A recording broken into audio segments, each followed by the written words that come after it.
Subscribe करें erase star channel को और बेल आइकन को दबाएं सबसे पहले लेटेस्ट वीडियो देखने के लिए।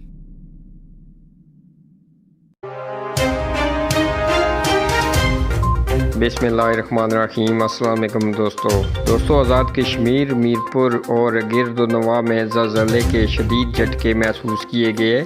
शहरी कलमा तैयबा का विर्द करते हुए घरों से बाहर निकल आए। महकमा मौसमियात के मुताबिक ज़लज़ले की शिद्दत 5.1 और गहराई 65 किलोमीटर थी, जबकि ज़लज़ले का मरकज़ मकबूजा कश्मीर था। वाज़ेह रहे कि गुज़श्ता रोज़ कराची में ज़लज़ले के झटके महसूस किए गए थे। महकमा मौसमियात के ज़लज़ला फहमा सेंटर की जानब से जारी एलामिये के मुताबिक कराची के अतराफ में ज़लज़ले के झटके रिकॉर्ड हुए, जिसकी शिद्दत 3.1 रिकॉर्ड हुई थी।